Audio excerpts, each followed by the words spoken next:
ഹരേ കൃഷ്ണ. സുന്ദരകാന്ഡത്തിലെ രാവണന്റെ ഇച്ഛാഭംഗം എന്നുള്ള ഭാഗമാണ് ഞാൻ പാരായണം ചെയ്യുവാൻ പോകുന്നത്. കഴിഞ്ഞ ഭാഗത്തിൻ്റെ ബാക്കി ഭാഗമാണ് പാരായണം ചെയ്യുവാൻ പോകുന്നത്. ഓം ശ്രീരാമചന്ദ്രായ നമോ നമ.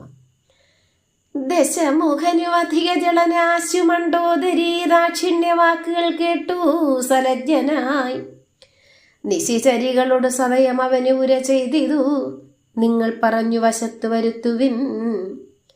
ഭയജനന വചനമനുസരണ വചനങ്ങളും ഭാവവികാരങ്ങൾ കൊണ്ടും ബഹുവിധം അവരിമകളകതടലിലഴിച്ചങ്കലാക്കുവിൻ. അൻപോട് 2 മാസം പാർപ്പിനിയും. മണ്ഡോദരിയുടെ ദയാപൂർണമായ വാക്കുകൾ കേട്ട് രാവണൻ ലജ്ജിതനായി. ആ മൂഢരാവണൻ രാക്ഷസ സ്ത്രീകളോട് ദയാപൂർവം ഇപ്രകാരം പറഞ്ഞു: നിങ്ങൾ സ്നേഹവാക്കുകൾ കൊണ്ടും ഭയമുളവാക്കുന്ന വാക്കുകൾ കൊണ്ടും പലവിധ വികാരങ്ങൾ കൊണ്ടും സീതയെ മാനസാന്തരം വരുത്തി എന്നിൽ അനുരക്തയാക്കണം. അതിനുവേണ്ടി ഇനിയും 2 മാസം കൂടി ഞാൻ കാത്തിരിക്കാം. ഇത് രചനചരികളോട് ദശവധനും പറഞ്ഞു.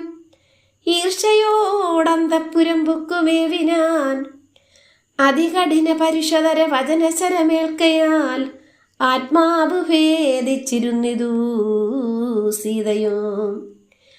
രാക്ഷസ സ്ത്രീകളോട് ഇത്രയും പറഞ്ഞ രാവണൻ സീതയെ വശകതയാക്കുവാൻ സാധിക്കാത്തതിലുള്ള മനോവിഷമവും അപമാനവും കൊണ്ട് വളരെയധികം ദേഷ്യത്തോട് അന്തഃപുരത്തിലേക്ക് തിരിച്ചുപോയി.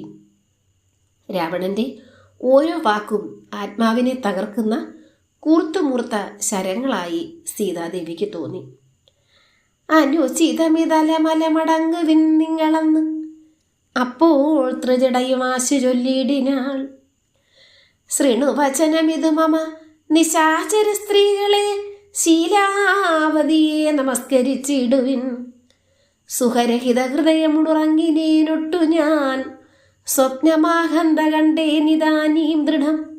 അഖില ജഗദധിപനഭിരാമനാം രാമനും ഐരാവതൂപരി ലക്ഷ്മണവീരനും ശരനികര പരിപതന ദഹന ഗണജാലേന ശങ്കാവിഹീനം ദഹിപ്പിച്ചു ലങ്കയും രണശിരസി ദശമുഖനെ നിഗ്രഹിച്ച ശ്രമം രാക്ഷസരാജ്യം വിഭീഷണനും നൽകി മഹിഷിയെയും അഴകിനുടെ മടിയിൽ വെച്ചാതരാൽ മാനിച്ചു ചെന്നു അയോധ്യാപുരം മേവിനാൻ. ഹരേ കൃഷ്ണ. ഇതിൻ്റെ ബാക്കിൽ അടുത്ത ഭാഗത്ത്.